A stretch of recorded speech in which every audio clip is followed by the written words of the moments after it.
사랑하는 성도 여러분, 오늘도 아까의 시간이 돌아왔습니다. 하나님의 말씀을 통해 영적 양식을 얻고 하루를 살아갈 수 있는 오늘 볼 수 있기를 바랍니다. 오늘 우리가 함께 나눌 말씀은 디모데전서 6장 11절에서 21절까지의 말씀입니다. 특별히 11절 말씀을 보시면 오직 너 하나님의 사람아 라는 사도 바울의 간절한 권면이 기록되어 있습니다. 하나님의 사람, 이 얼마나 영광스러운 칭호입니까? 구약시대에는 주로 선지자들을 가리키는 말이었습니다. 모세는 하나님의 사람이었고 사무엘은 하나님의 사람이었으며 엘리야와 엘리사도 하나님의 사람이었습니다. 이처럼 특별히 구별된 자들, 하나님의 뜻을 전하는 자들에게만 주어졌던 이 존귀한 이름이 이제는 우리 모든 성도들에게 주어진 영광스러운 신분이 되었습니다. 그런데 바울이 이 편지를 쓸 당시 에베소 교회는 심각한 도전에 직면해 있었습니다.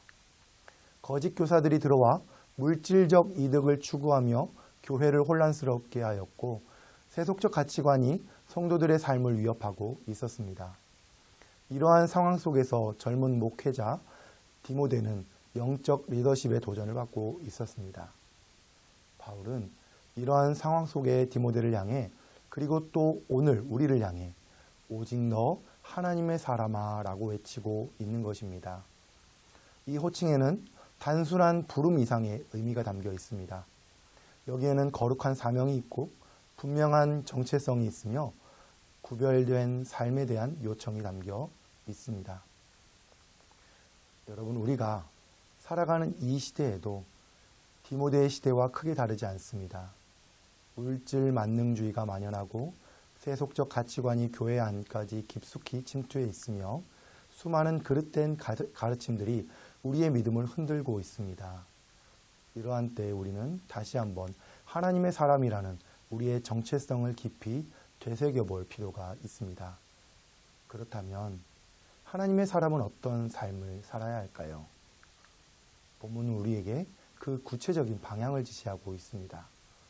오늘 말씀을 통해 하나님의 사람으로서 우리가 피해야 할 것은 무엇이며 추구해야 할 것은 무엇인지 또 어떤 거룩한 사명이 우리에게 주어졌는지를 함께 살펴보도록 하겠습니다. 먼저 하나님의 사람은 물질주의와 탐심을 피해야 합니다. 9절과 10절 말씀을 보겠습니다. 부하려 하는 자들은 시험과 올무와 여러 가지 어리석고 해로운 욕심에 떨어지나니 돈을 사랑함이 일만하게 뿌리가 되나니. 여기서 말하는 부하려 하는 자들은 단순히 부자들을 의미하는 것이 아닙니다. 물질적 풍요를 인생의 최고의 목표로 삼는 그릇된 가치관을 가진 자들을 의미합니다. 성도 여러분, 우리가 사는 이 시대는 그 어느 때보다 물질주의가 강력한 영향력을 발휘하고 있습니다. 성공을 판단하는 기준이 하나님과의 관계가 아닌 물질의 많고 적음이 되어버렸습니다. 심지어 신앙생활의 성공까지도 물질적 축복으로 평가하려는 왜곡된 번영신학이 교회 안에 들어오기도 하였습니다. 또 하나님의 사람은 그릇된 교훈들을 피해야 합니다. 3절과 4절을 보면 누구든지 다른 교훈을 하며 그는 교만하여 아무것도 알지 못하고 변론과 언쟁을 좋아하는 자니 라고 말씀합니다. 당시 에베소 교회에는 기복적이고 영지주의적인 거짓 교훈들이 들어와 성도들을 혼란스럽게 했습니다. 오늘날도 마찬가지입니다.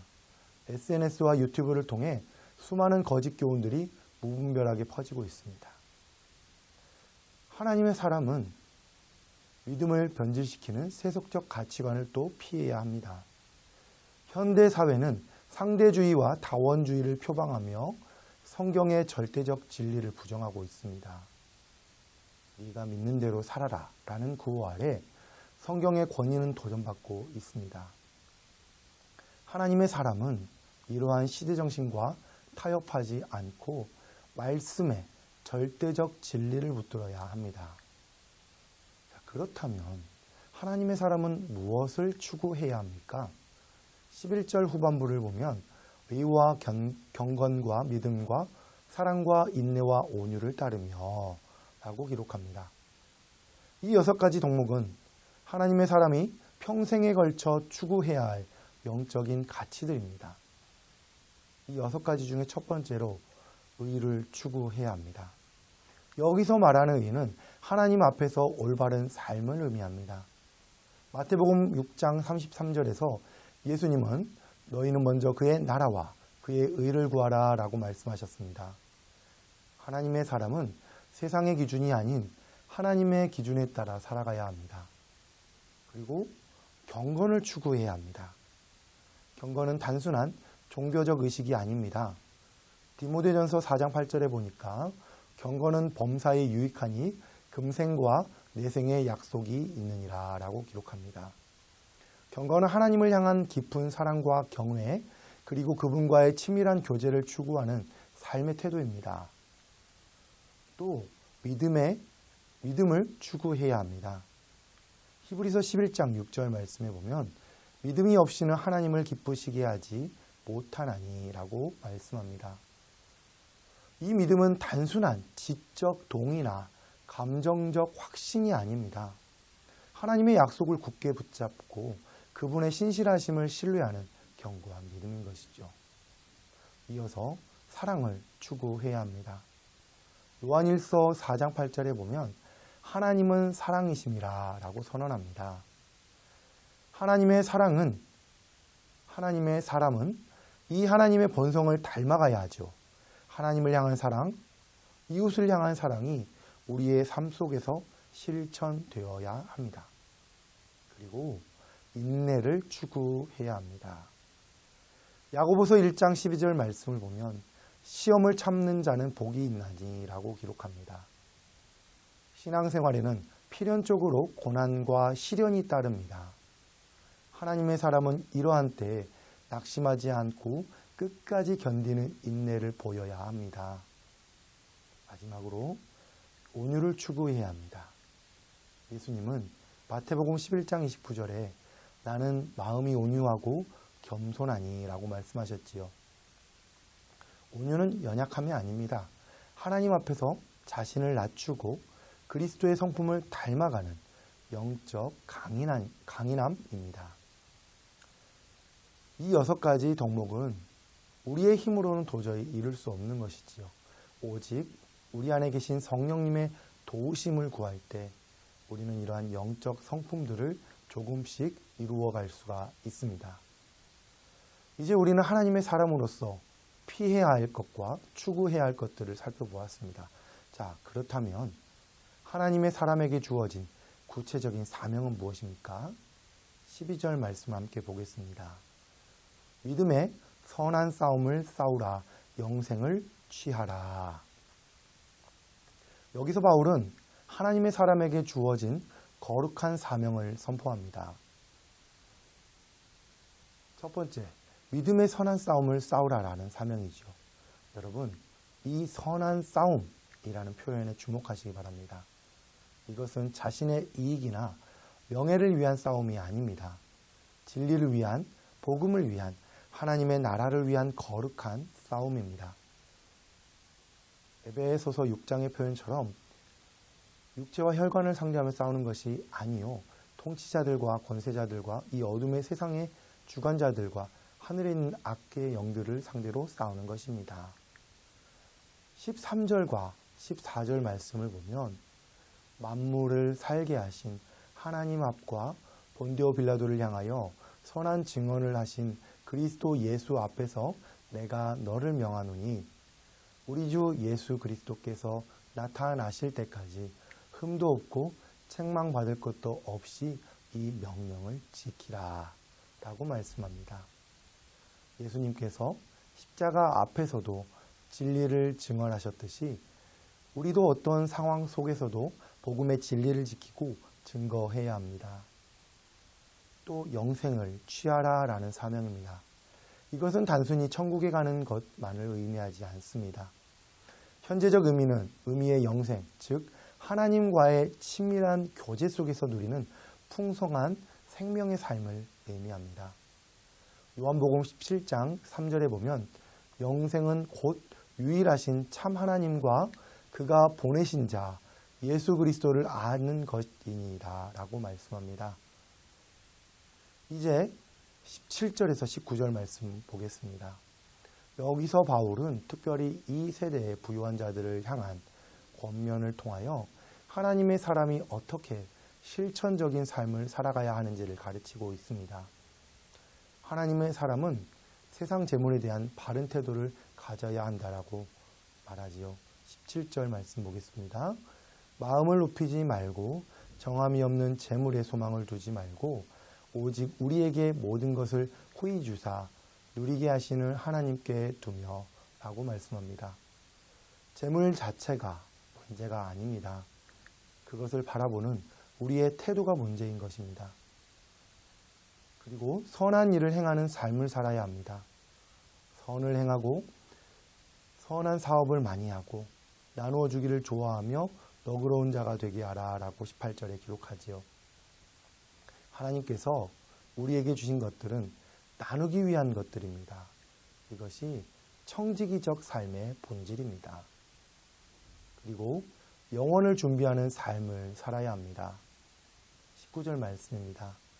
이것이 장래의 자기를 위하여 좋은 터를 쌓아 참된 생명을 취하는 것이니라 라고 말씀합니다.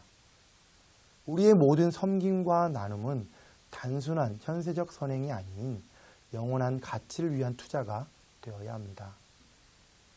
마지막으로 20절에서 21절까지 말씀을 보겠습니다. 디모데야, 망령되고 헛된 말과 거짓된 지식의 반론을 피함으로 내게 부탁한 것을 지키라. 이것을 따르는 사람들이 있어 믿음에서 벗어났느니라. 하나님의 사람은 맡은 것을 지켜야 합니다. 여기서 부탁한 것은 복음의 진리를 의미합니다. 우리는 값없이 받은 이 복음의 위대한 진리를 지키고 보존하며 다음 세대에 전수해야 할 책임이 있습니다. 그리고 거짓된 가르침을 분별해야 합니다. 거짓되이 일컫는 지식이란 하나님의 말씀과 대치되는 인간의 철학과 이론들을 의미합니다. 오늘날에도 수많은 거짓 교훈들이 그럴듯한 지식으로 포장되어 우리를 위협하고 있습니다. 또 믿음의 순수성을 지켜야 합니다. 21절은 이러한 거짓 교훈을 따르다가 믿음에서 벗어난 사람들이 있다라고 경고합니다. 우리는 처음 믿음의 순수성을 끝까지 잘 지켜야 합니다. 지금까지 우리는 하나님의 사람이라는 영광스러운 부르심에 대해 함께 묵상했습니다. 이것은 단순한 호칭이 아닌 우리의 정체성이며 사명입니다. 우리가 살아가는 이 시대는 참으로 험난하지요. 물질주의의 거센 풍랑이 밀려오고 상대주의라는 시대의 영이 우리의 믿음을 흔들고 있습니다. 수많은 거짓 교훈들이 그럴듯한 모습으로 우리를 유혹하고 있습니다. 마치 디모데가 직면했던 상황과 크게 다르지 않는 것 같습니다. 그러나 우리에게는 분명한 방향이 있습니다. 물질주의와 세속적 가치관을 피하고 의와 경건과 믿음과 사랑과 인내와 온유를 쫓으며 믿음의 선한 싸움을 싸워나가는 것입니다. 이것이 하나님의 사람으로서 우리가 걸어가야 할 길입니다. 특별히 오늘 우리는 이 시대를 살아가는 하나님의 사람으로서 결단해야 합니다. 우리의 정체성을 분명히 하는 것이죠. 우리는 하나님의 사람입니다. 이 세상에 속한 자가 아닌 하나님께 속한 거룩한 백성입니다. 또 우리에게 맡겨진 복음의 진리를 끝까지 지키겠다라는 것이지요. 시대가 아무리 변해도 진리는 변하지 않습니다. 또 우리의 삶을 통해 하나님의 영광을 드러내겠다라는 결심입니다. 이 땅에서 우리는 하나님의 나라의 대사입니다. 우리의 삶을 통해 하나님의 거룩하심과 사랑이 드러나게 해야 합니다. 사랑하는 성도 여러분, 오직 너 하나님의 사람아 라는 이 부르심을 깊이 새기고 이 부르심에 합당한 삶을 살아가시기를 주님의 이름으로 축원합니다. 함께 기도하겠습니다. 사랑과 은혜가 풍성하신 하나님 아버지, 오늘도 생명의 말씀을 통해 우리를 가르치시고 하나님의 사람으로서 정체성을 새롭게 일깨워 주심을 감사드립니다. 우리를 이 땅의 자녀가 아닌 하늘의 자녀로, 빛의 자녀로 불러주신 그 크신 은혜를 감사드립니다. 주님, 오늘 우리는 말씀을 통해 하나님의 사람으로서 무엇을 피하고 무엇을 추구해야 하는지를 배웠습니다. 이 시대의 물질 만능주의와 세속적 가치관으로서 우리를 지켜주시고 진정한 의와 경건과 믿음과 사랑과 인내와 온유를 추구하며 살아갈 수 있게 하여 주시옵소서. 우리가 때로는 세상의 유혹 앞에 흔들리고 믿음의 싸움에 지칠 때도 있습니다. 그러나 주님께서 먼저 보여주신 것처럼, 오늘 보여주신 것처럼 끝까지 우리가 선한 싸움을 증언을 하며 살아갈 수 있도록 도와주시옵소서. 성령님 함께하여 주시옵소서. 우리에게 맡겨주신 이 복음의 진리를 끝까지 지키게 하시고 믿음의 순수성을 잃지 않게 하여 주시옵소서. 이 진리를 우리만 간직하는 것이 아니라 다음 세대에도 우리가 온전히 전할 수 있는 청지기가 되게 하여 주시옵소서. 예수님의 이름으로 기도드렸습니다. 아멘. 오늘도 주신 말씀을 통해 힘차게 살아갈 수 있는 성도님들 되시길 바랍니다.